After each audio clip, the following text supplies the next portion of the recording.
오늘 우리에게 주신 하나님의 말씀은 구약성경 시편 32편 1절에서 7절까지의 말씀이 되겠습니다. 제가 가진 성경은 구약성경 823면에 기록되어 있습니다. 823면에 기록된 시편 32편 1절에서 7절까지의 말씀입니다. 이 기록된 계시의 말씀을 봉독하는 중에 살아계신 하나님의 음성을 모두 다 함께 들으실 수 있기를 바랍니다. 하나님의 말씀입니다. 허물의 사함을 받고 자신의 죄가 가려진 자는 복이 있도다. 마음에 간사함이 없고 여호와께 정죄를 당하지 아니하는 자는 복이 있도다. 내가 입을 열지 아니할 때 종일 신음함으로 내 뼈가 쇠하였도다. 주의 손이 주야로 나를 누르시오니 내 진액이 빠져서 여름 가뭄의 마름같이 되었나이다. 내가 이르기를 내 허물을 여호와께 자복하리라 하고 주께 내 죄를 아뢰고 내 죄악을 숨기지 아니하였더니 곧 주께서 내 죄악을 사하셨나이다. 이로 말미암아 모든 경건한 자는 주를 만날 기회를 얻어서 주께 기도할지라. 진실로 홍수가 범람할지라도 그에게 미치지 못하리라. 주는 나의 은신처이오니 환난에서 나를 보호하시고 구원의 노래로 나를 두루시리이다. 아멘. 교훈적인 설화를 하나 전해드리겠습니다. 어떤 사람이 신의 허락을 얻어 천국과 지옥을 견학할 기회를 갖게 되었답니다. 그가 천국과 지옥에 방문을 마치고 오자 신이 물었습니다. 그래, 천국과 지옥을 본 소감이 어떠냐? 그러자 이 사람이 의아한 표정으로 말합니다. 정말 이상합니다. 천국에는 나쁜 사람만 가득 차 있고 지옥에는 오히려 착한 사람만 가득 차 있는 것을 보았습니다. 그래서 신은 그럴 리가 있겠느냐, 기껏 견학하라고 기회를 줬더니 헛것만 보고 왔네 라고 말했습니다. 그러자 이 사람이 이렇게 대답했답니다. 아닙니다. 정말 그랬습니다. 천국에 가보니 그곳 사람들은 내가 죄인입니다, 내가 진정한 죄입니다, 내 잘못입니다 라고 하고 있는데, 지옥에 있는 사람들은 난 잘못이 없습니다, 난 죄인이 아닙니다, 나는 구제불능한 죄인이 아닙니다 라고 말하고 있더랍니다. 성도 여러분, 죄가 무엇입니까? 정말 나는 죄를 인식하며 죄가 무엇인지를 알며 오늘을 살아가십니까? 나는 죄에 대한 분별력을 가지고 죄의 영향력을 인식하며 체험하며 오늘을 살아가십니까? 인류의 가장 큰 문제는 죄에 대한 무지다. 성경은 선포하고 있습니다. 아무리 지식이 많고 높은 도덕적 경륜을 갖고 있다 할지라도 죄에 대하여 무지합니다. 죄에 대한 분별력도 없고 죄의 권세와 영향력을 알지 못하고 죄에 대한 해결책도 알지 못합니다. 하나님께서는 분명 성경은 통해 말씀하시기를 세상은 어두움이다, 죄의 세력 가운데 있고 죄의 권세 아래 있고 사단 아래에 있다 라고 말씀하시지만 이게 무슨 말인지 모르는 거예요. 죄를 알지 못하기 때문입니다. 성도 여러분, 오직 하나님의 복음은 믿는 자로 하여금 모든 일에 하나님으로부터 다시 시작하게 우리를 변화시키며 하나님으로부터 생각하며 오늘을 살도록 이끌어갑니다.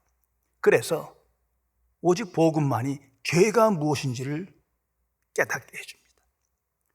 오직 복음 안에서만이 죄에 대한 분별력을 가지고 죄의 권세와 영향력을 알고 죄의 해결책을 알며 오늘을 살아가게 되는 것입니다.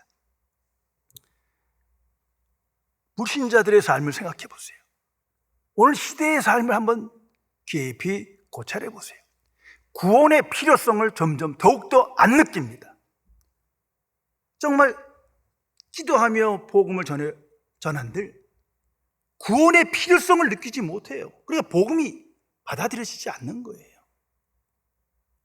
왜 구원의 필요성을 못 느끼는 겁니까? 이유는 단 하나예요. 죄에 대한 무지예요. 죄로부터 구원받는 건데, 죄의 세력으로부터 구원받는 건데 이것이 믿어지지 않는 거예요. 왜? 죄를 느껴본 적이 없어. 죄가 뭔지를 모르는 거예요. 그러고 보니 하나님의 진노와 심판은 그냥 추상적인 거예요. 결국 하나님을 경외하지 않고 하나님이 없다 하며 살아갑니다. 그러나 거듭난 그리스도인은 아닙니다. 비록 같은 죄인이지만 죄가 비로소 무엇인지를 안 거예요. 구원의 필요성을 알았어요. 그리고 복음을 영접하며 복음의 증인으로 오늘을 살아가게 되는 겁니다.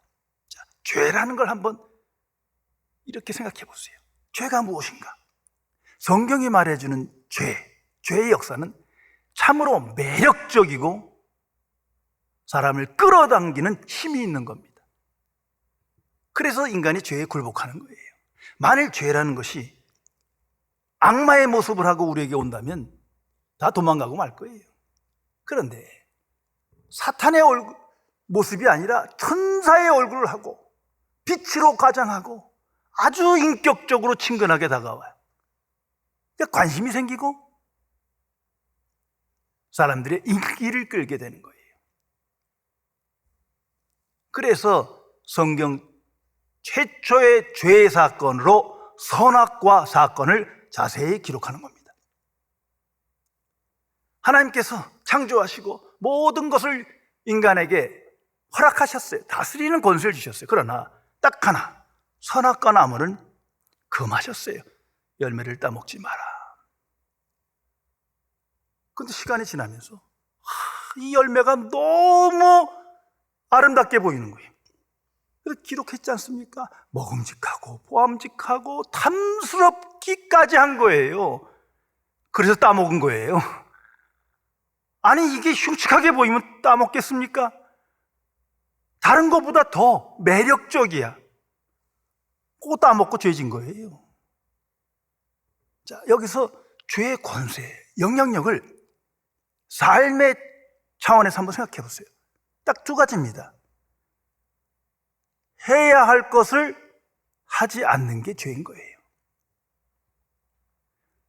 하나님을 경외하고 하나님을 사랑하고 하나님께 순종해야 되는데 이게 싫은 거예요. 그게 죄예요. 그게 죄의 본성이에요. 그런데 더 무서운 건 해야 할 것을 하지 않으면 하지 않을 것이 땡겨져. 이게 매력적인 거예요. 그래서 하지 말아야 될 것이 매력적으로 보이는 거예요. 더 좋아 보여요. 그것이 죄의 본성입니다. 결국 그 죄의 본성이 하지 말아야 될 걸 하게 만드는 힘이 있는 거예요. 성도 여러분, 이 죄의 본성이 인간 안에 있는 거예요. 내 안에 있다는 걸 알아야 합니다. 성경은 그것을 우리에게 경고해 주는 겁니다.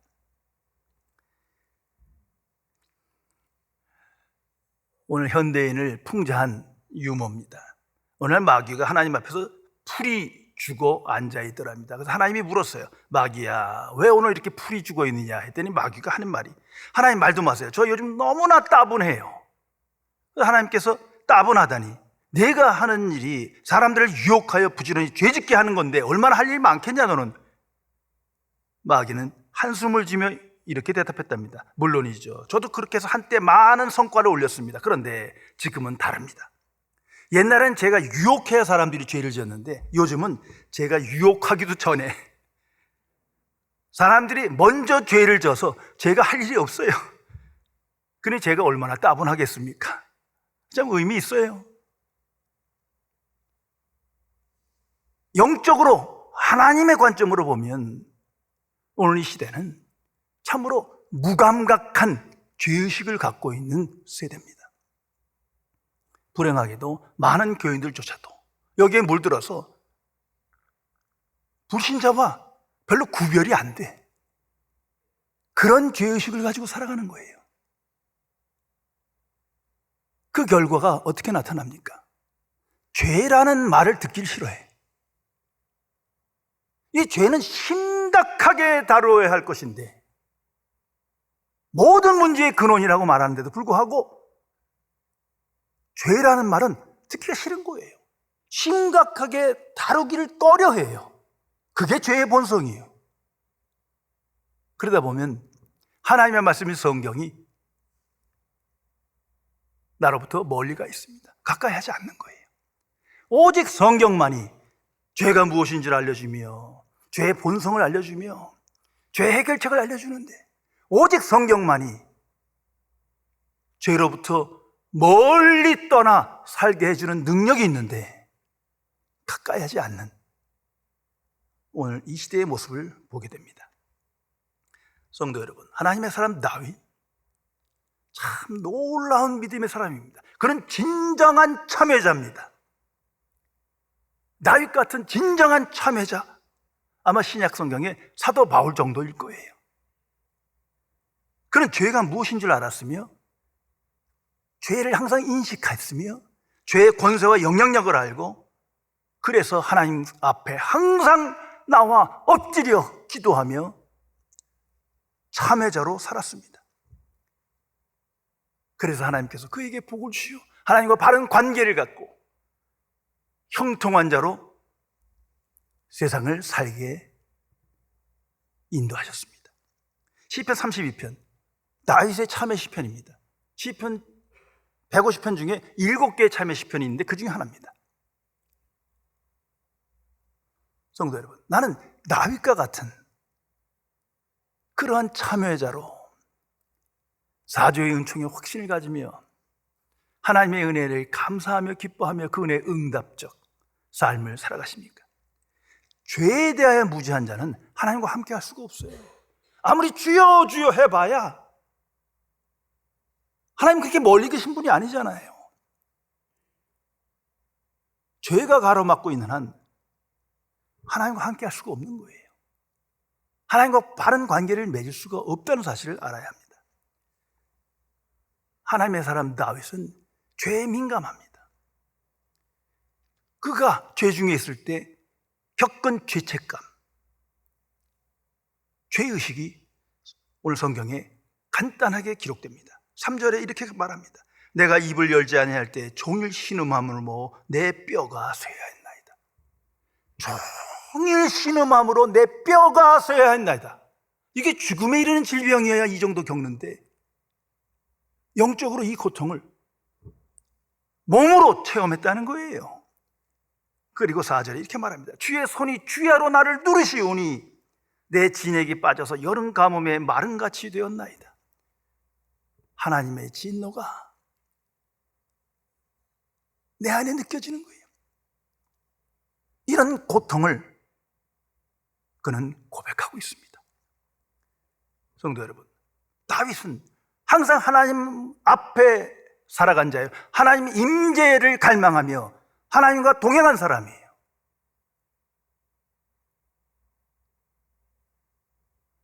그러기에 이렇게 참여할 수 있다는 것을 알아야 합니다. 거룩하신 하나님 앞에 함께하는 자는 죄의 의식이, 영적 민감함이 명확해집니다. 그런데 하나님을 알지 못하고 하나님을 경외하지 않고 하나님과 함께하지 않는 자는 죄에 대해 둔감해요.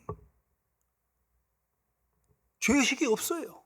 죄가 무엇인지를 모르는 거예요. 성도 여러분, 나는 어느 쪽입니까? 어느 목사님이 집회에서 죄가 얼마나 무거운 것이며 우리를 억누르고 있는지에 대하여 설교를 했습니다. 그러자 한 청년이 와서 이렇게 질문했답니다. 목사님, 죄의 무게가 얼마입니까? 난 오랫동안 교회 다녔지만 난 죄의 무게를 그렇게 느껴본 적이 없습니다. 이게 100kg입니까? 200kg입니까? 목사님이 이렇게 대답했대요. 죽은 자 위에 100kg을 얹어보게나 그가 무게를 느끼겠는가? 못 느끼죠. 똑같은 거야. 하나님이 없다 하는데 어떻게 죄의 무게를 느끼겠습니까? 영혼이 죽었는데 육체뿐인 인생이 어떻게 죄를 인식하겠습니까? 이것이 인류의 모습이에요. 그러나 거듭난 하나님의 사람은 비로소 죄의 의식이 생긴 거예요. 죄의 권세를 알고 죄 중에 살아가는 나의 존재를 깨닫게 됩니다. 로마서 7장에 노년의 사도 바울이 성령 충만하여 말하지 않습니까? 오라 나는 곤고한 존재다. 내 안에 악이 함께하는도다. 죄의 권세가 끝까지 괴롭히는 거예요. 그가 하나님과 동행하는 사람이었습니다. 하나님의 사람 다윗은 죄 중에 있을 때 종일 신음했다 말합니다. 하루 종일 너무 고통스러운 거예요. 몸이 고통스러운 거예요. 내 뼈가 쇠하였나이다.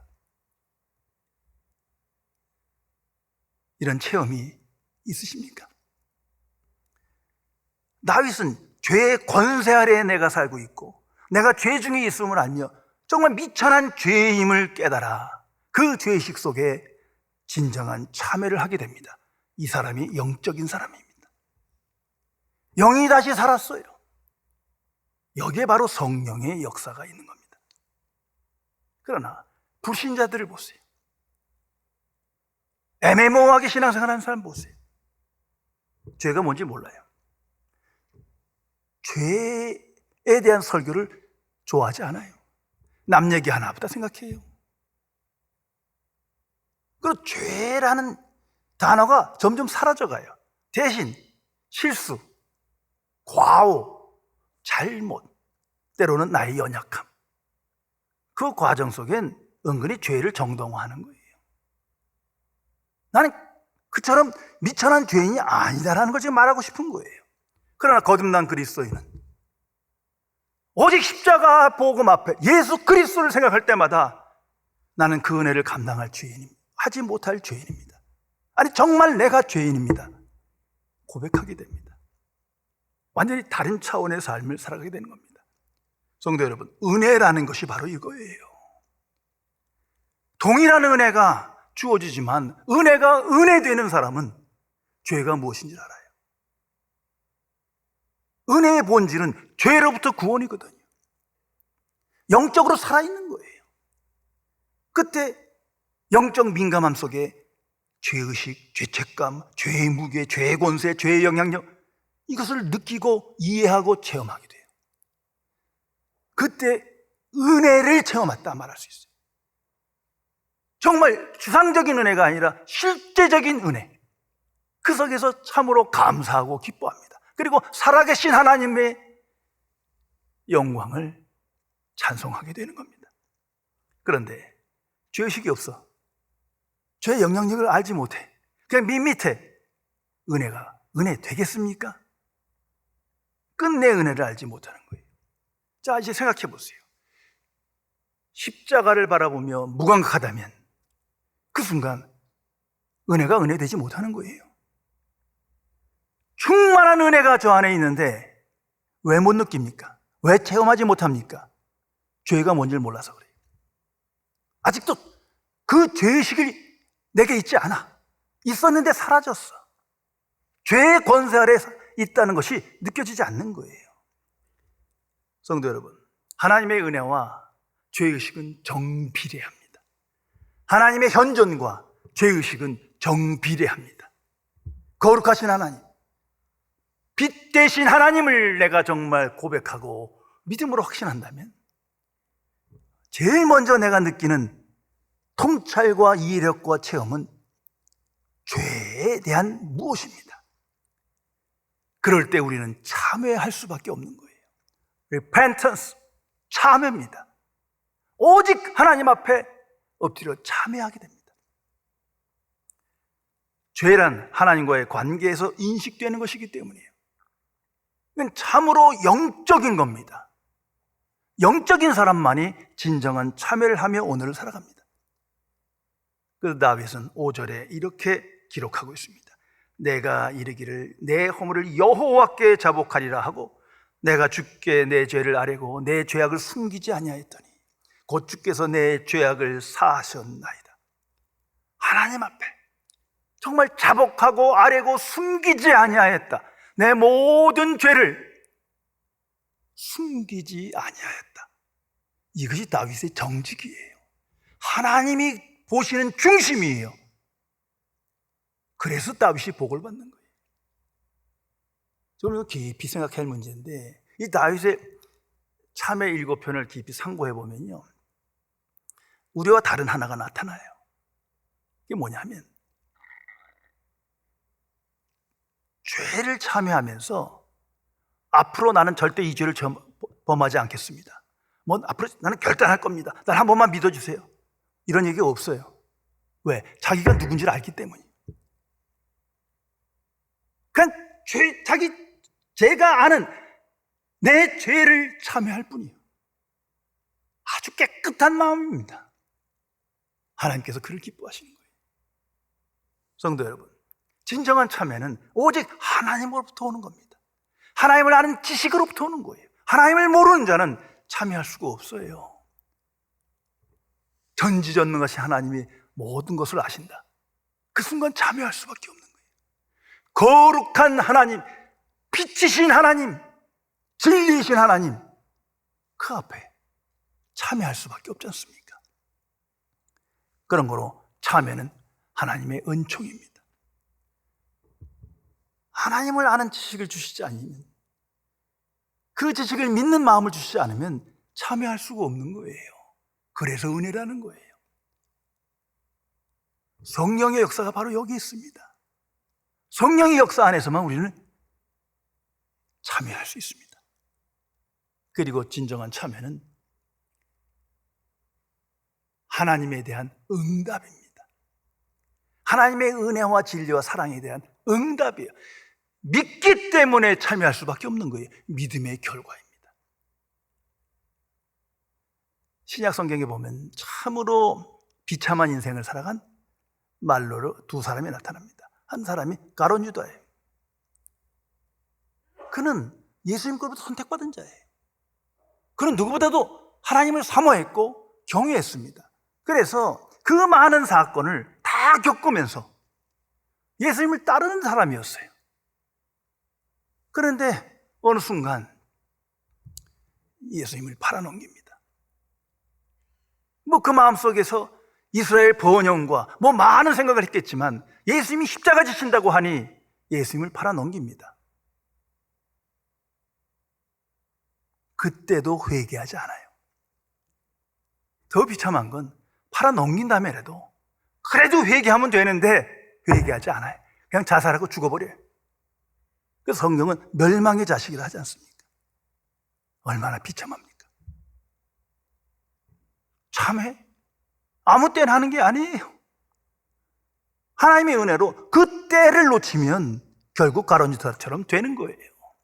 또 한 사람이 가야바예요. 대제사장이에요. 성경을 많이 알아요. 종교 지도자예요. 그래서 예수님을 빌라도 법정에 넘기고 죽입니다. 그 원흉이에요. 그러나 회개하지 않아요. 십자가에 죽으신 분을 보고도 회개하지 않아요. 부활하신 얘기를 듣고도 회개하지 않아요. 결국 멸망하게 되는 겁니다. 성도 여러분, 후회랑 참회랑은 차원이 다른 거예요.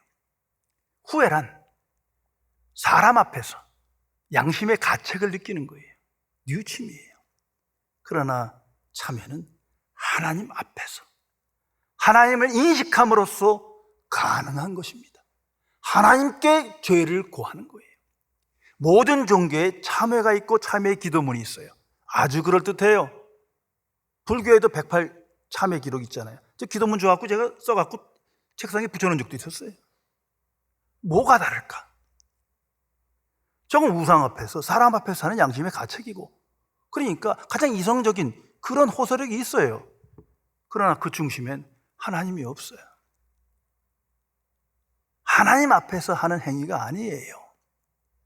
성도 여러분, 복음은 항상 회개와 믿음을 선언합니다.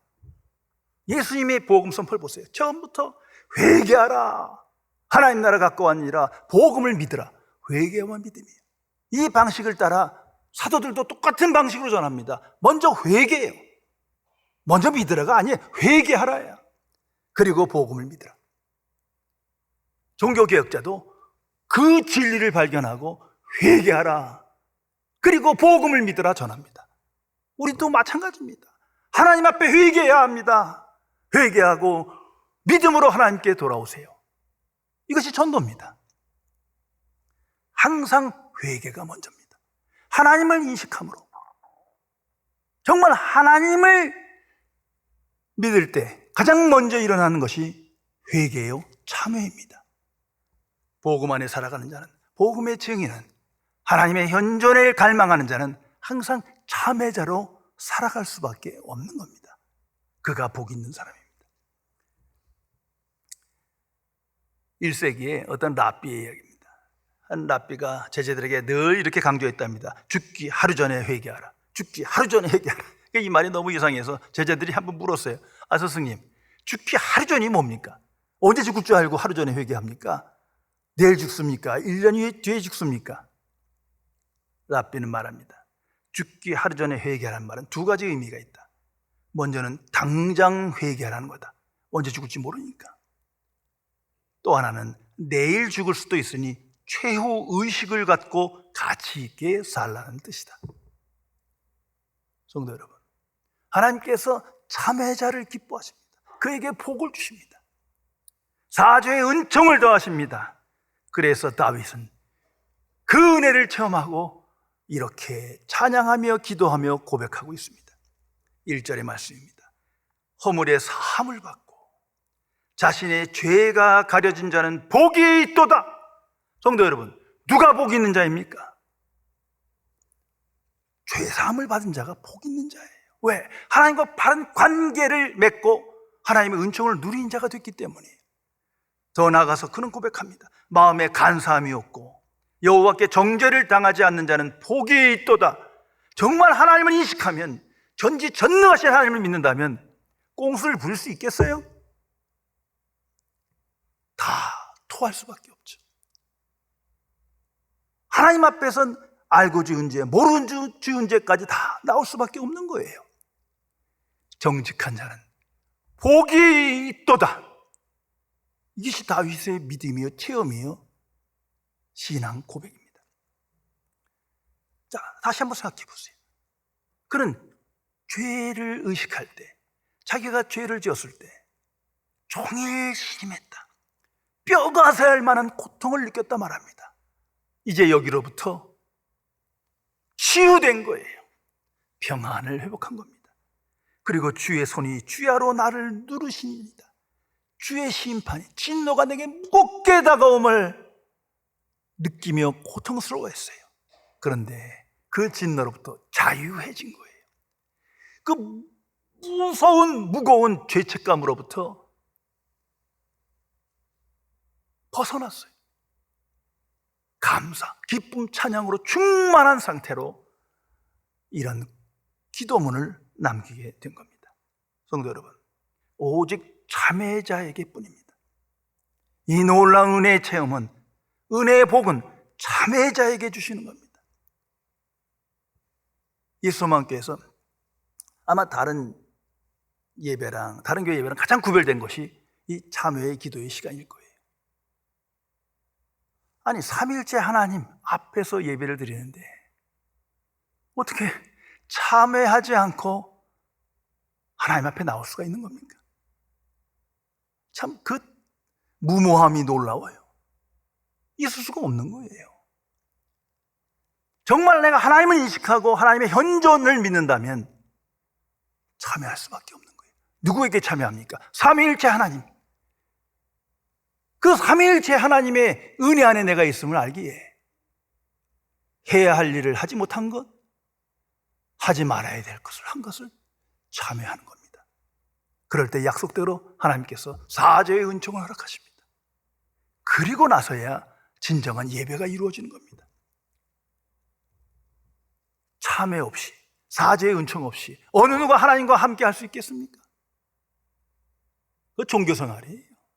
우리가 일상에서도 하나님께 기도하면 항상 먼저 참회가 필요한 거예요. 그리고 사죄의 은총이 내게 주어짐을 확신할 때 감사하고 기쁜 거예요. 그 마음으로 하나님께 기도하며 하나님께 순종하며 살아가게 되는 것입니다. 그리고 사죄의 은총은 시작일 뿐입니다. 이걸 잊지 마세요. 하나님이 주시는 복의 시작입니다. 사죄의 은총이 끝이 아니에요. 이건 시작이에요.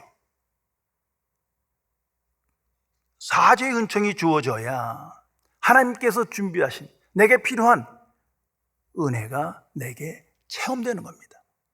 성경적으로 말씀드리면 의롭다 칭함받는 사건이 확증되고 하나님의 자녀됨이 체험되고 느껴지며 자녀다운 삶을 살아갈 수 있는 거예요. 더 나아가 내게 필요한 것을 하나님께 이미 아심으로 그것을 기도하게 하시고 그 은혜로 채워주십니다. 지속적인 은혜를 회복할 수 있는 것은 그 시작이 사죄의 은총입니다. 많은 사람들이 오늘날 십자가를 보면서 죄사함 이걸로 끝나는 사람들이 많아요. 항상 십자가 보면 내 죄를 사하신 예수님 여기서 끝나. 그건 신앙이 없는 거예요. 복음을 분리시켜버린 거예요. 지금 내가 죄를 지었고 내가 죄인 줄 아니까 딱 죄사함 이걸로 만족하겠다는 거예요. 이건 불신앙입니다. 십자가에 나타난 은혜는 죄사함이 시작이에요. 더 나아가 의롭다 칭함받고 하나님의 자녀 되고 성화의 과정이 이루고 복음의 증인이 되고 영광에 동참하게 되고 영화에 이르고 이 모든 것은 시작이 사죄의 은총으로 비롯된다는 것을 항상 기억해야 합니다. 그리고 사죄의 권세는 오직 예수 그리스도께 있습니다. 이것이 복음입니다. 하나님께 있는 것이 하나님께서 아들 예수 그리스도께 위임하셨다. 그래서 하나님께서 아들 예수를 이 땅에 보내셨다. 이게 성육식 사건이에요. 예수 그리스도께만 사죄의 은총이 있습니다. 사죄의 권세가 있습니다. 그걸 믿어야 합니다. 그런데 기독교 역사를 보면요, 이게 목회자에게 있다, 사제에게 있다. 그 대표적으로 그 천주교 신부들은 고해성사를 하지 않으면 죄사함 못 받는다고 얘기해요. 그게 가짜라는 거예요.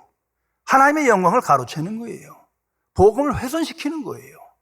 성경은 오직 예수 그리스도께 사죄의 은총이 있음을 말해줍니다. 그것이 십자가의 사건이에요. 또는 선행을 통해서 인간의 행위를 통해서 죄사함을 얻으려고 그래요. 그것이 종교적 방법이에요. 자, 내가 어떤 죄를 지었어요. 아무리 큰 선행을 베풀었다고 이 죄사함 받는 거 아니잖아요. 근데 그렇게 합리화하는 거예요. 그 속에 종교라는 것이 발생하는 겁니다. 다 거짓이에요. 성도 여러분, 오직 예수 그리스도에게만 사죄의 권세가 있고 은총이 있음을 믿어야 합니다. 그런데 놀라운 것은 그 사죄의 은총을 모든 인류를 향하여 하나님께서 선포하셨다는 거예요. 이게 도무지 이해가 안 가. 경건한 자, 경외하는 자면 모르지만 우상숭배하는 자, 하나님을 대적하는 자, 온 인류를 향하여 하나님께서 사죄의 은총을 허락하셨어요. 예수 그리스도를 믿는 자마다 누구든지 어떤 죄인도 죄사함을 받을 수 있다는 거 아닙니까? 왜 그렇습니까? 왜 하나님께서 이렇게 하시는 겁니까? 성경이 답합니다. 아가페. 하나님은 사랑이시다. 그래서 하나님이 세상을 이처럼 사랑하사, 그 세상은 하나님을 대적하는 세상인데 이처럼 사랑하사 독생자를 주셨으니 이것이 복음인 겁니다. 그리고 그 은총을 주는 방식은 오직 하나입니다. 은혜, 그것뿐입니다. 그것이 십자가예요. 십자가 안에 하나님의 사랑이 계시되어 있고 하나님의 은혜가 충만히 나타나 있습니다. 그래서 십자가의 복음을 믿고 묵상하는 자에게는 항상 참회자로 살아갈 수밖에 없어요. 그 많은 은혜를 받고 사랑을 받았음에도 불구하고 그 은혜에 합당한 삶을 아직도 살지 못하잖아요. 살았다, 못했다 하는 나를 보며 참회하게 됩니다. 동시에 하나님께서 사죄의 은총을 주십니다. 그 회복의 은혜를 체험할 때 살아계신 하나님을 고백하게 됩니다. 이런 과정을 통해서 점점 하나님과 함께, 하나님께 가까이 나아가는 삶을 살아갑니다. 이 모든 것이 하나님의 주권적 역사입니다. 오래전 1758년에 우리 찬송가 28장에 기록된 복의 근원 강림하사, 이 아름다운 찬송을 지은 로버트 로빈슨이라는 사람이 있었는데 그분의 유명한 일화입니다. 이분이 이 곡을 쓴 후에 정작 자신은 신앙생활을 제대로 못해요.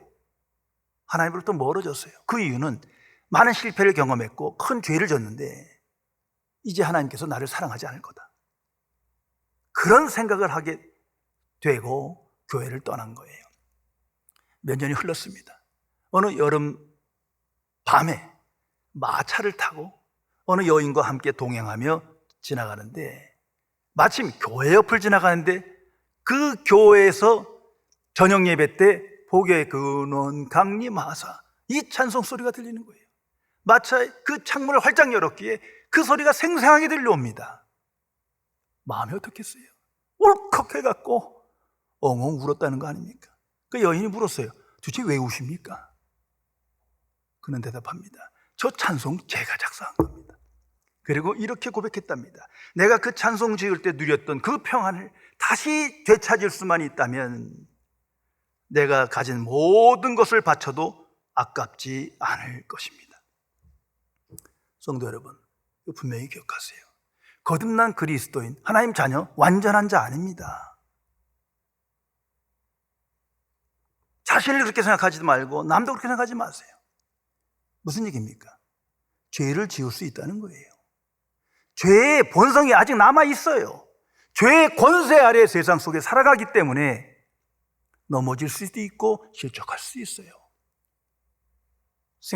생각하기 싫지만 성경이나 역사를 보면 끔찍한 죄를 지을 수도 있어요. 그러나 하나님의 자녀는 항상 참회하며 살아갑니다. 진정한 참회자로 살아갈 때 사죄의 은총을 속에 회복하고 치유됩니다. 하나님은 절대 하나님의 자녀를, 부르신 하나님의 자녀를, 거듭난 하나님의 자녀를 내버려 두지 않습니다. 버리지 않습니다. 넘어지고 실족해도 다시 일으켜 세우십니다. 이 은혜의 살아있는 증인이 다윗인 거예요.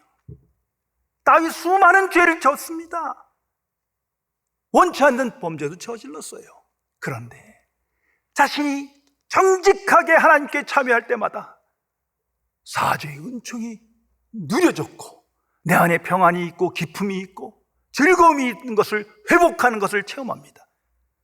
그리고 살아계신 하나님 앞에 이 신앙 고백의 기도문을 기록하는 것입니다. 성도 여러분, 나는 다윗과 같이 이런 참회자로 오늘을 살아가십니까? 다윗을 통해 우리에게 주신 하나님의 말씀에 다시 귀를 기울이시기 바랍니다. 허물의 사함을 받고 자신의 죄가 가려진 자는 복이 있도다. 마음에 간사함이 없고 여호와께 정죄를 당하지 아니하는 자는 복이 있도다. 기도하시겠습니다. 전지전능하신 은혜 하나님, 이 어두운 권세 아래 살며 미쳐있는 죄인으로 살지만 오직 하나님의 은혜의 부르심을 힘입어 믿음으로 하나님의 자녀 되게 하심에 진심으로 감사드립니다. 그러나 아직도 영적 분별력을 잃어 죄의 가치와 무게와 권세를 알지 못한 채 죄 중에 살며 죄 안에 있음에도 불구하고 깨어 기도하지 못하고 영적 분별력을 갖지 못하고 하나님 앞에 진실한 참회자로 살지 못하는 불신앙을 용서하여 주옵소서. 항상 다윗과 같이 하나님의 현존을 갈망하며 하나님과 동행하는 삶을 살아 하나님 앞에 살아있는 자로,